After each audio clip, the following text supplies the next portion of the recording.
ভিডিওর প্রথমেই বলে নিচ্ছি, যাদের পিসিওএস আছে, থাইরয়েড আছে, অথবা যাদের পিরিয়ডে কোনো সমস্যা আছে, তারা আসলে অনেক দিন ধরে সাফার করছেন। তাই এই ইনফরমেশনটা যেন সবার কাছে পৌঁছে যায়, তারা প্লিজ নিজেরা দেখবেন এবং এই ভিডিওটা একটু শেয়ার করে দিবেন, তাহলে হয়তো কিছু জিনিস তারা জানতে পারবে।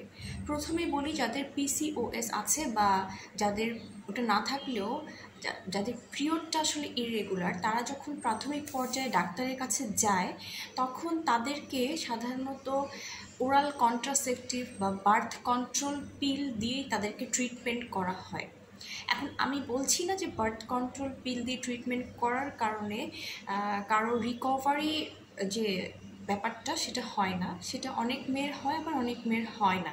কিন্তু আমি এখানে যেটা বলবো সেটা হচ্ছে, এই বার্থ কন্ট্রোল পিলগুলো বেসিক্যালি আপনার এস্ট্রোজেন, প্রোজেস্টেরন, এই দুই ধরনের হরমোনটা হচ্ছে যে কন্টেইন করে, যেটা অলরেডি আপনার শরীরে আছে, যেটা আপনার পিরিয়ডের সাইকেলটাকে ঠিক রাখে।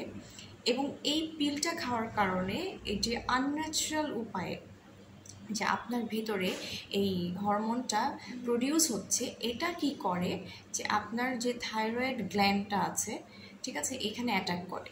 সেটা কি হয়, আপনার শরীরে অ্যান্টিবডি তৈরি করে এবং এই অ্যান্টিবডিটাই আপনার থাইরয়েড সেলকে অ্যাটাক করে।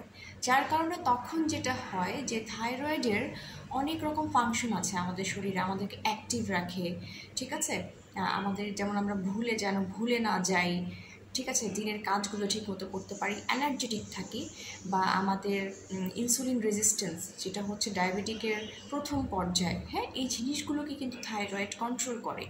সো আপনার যদি কোনো কারণে থাইরয়েডের সেলগুলো ঠিকমতো থাইরয়েড হরমোন প্রডিউস করতে না পারে, সেক্ষেত্রে কিন্তু আপনার টায়ার্ড লাগা শুরু করবে, আপনি ভুলে যেতে শুরু করবেন, আপনার মুড সুইং হবে, আপনার কিচ্ছু ভালো লাগবে না, আপনি কোনো কাজে মনোযোগ দিতে পারবেন না।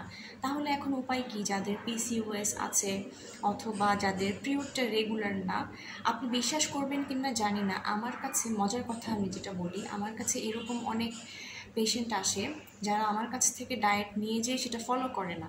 এবং মজার কথা হচ্ছে, এরা দেখা যায় কি, গুলশান বনানীর কিছু ক্লায়েন্ট থাকে, এরা দেখা যায় কি যে এরা সিঙ্গাপুর, থাইল্যান্ড যে সেম টাইপ অফ ডায়েট নিয়ে আসে এবং আমি যে সাপ্লিমেন্টসগুলো তাদেরকে দিই সেগুলো তারা 1 লাখ 2 লাখ টাকার বিনিময়ে নিয়ে আসে এবং তখন তারা 2 থেকে 3 মাস এই ডায়েটটা করে সম্পূর্ণভাবে সুস্থ হয়ে যায়।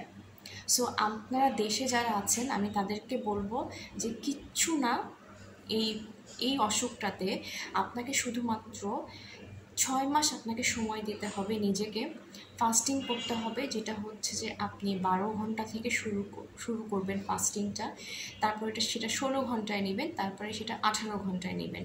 এটা একদিনে হবে না, এটা আপনাকে গ্র্যাজুয়ালি নিতে হবে, 2 মাস করে। এবং ইটিং পিরিয়ডে আপনাকে খুবই স্বাস্থ্যকর কিছু খাবার খেতে হবে, যেমন প্রচুর পরিমাণে সবুজ শাকসবজি খেতে হবে, মাছ ইনক্লুড করতে হবে, হেলদি ফ্যাটস যেমন বাদাম, সিডস, এগুলো ইনক্লুড করতে হবে। এবং কার্বোহাইড্রেটটা আপনাকে অবশ্যই যেটা হোল গ্রেন, অর্থাৎ যেটা ব্রাউন রাইস অথবা ব্রাউন আটার রুটি, এই ধরনের কার্বোহাইড্রেট দিয়ে রিপ্লেস করতে হবে এবং পরিমাণে কম খেতে হবে। সো একটা রুটিনের মধ্যে আসলে আমি বলবো যে 100%-এর মধ্যে 80% মেয়ে, আমি কথা দিলাম যে আপনারা 6 মাসের মধ্যে ভালো হয়ে যাবেন ওষুধ ছাড়াই। কিন্তু বাকি 20% কেন বললাম না, বাকি 20% অনেক সময় ফলো করলেও ভালো হয় না, কারণ আল্লাহ আমাদের সবাইকে সুস্থতা দান করে না। সো আমি বলবো যে ওষুধের কথা চিন্তা করার আগে, বিশেষ করে ইয়াং মেয়ে যারা আছেন, তারা অবশ্যই আগে ডায়েটের দিকে নজরটা দিবেন এবং সুস্থ হয়ে ওঠেন।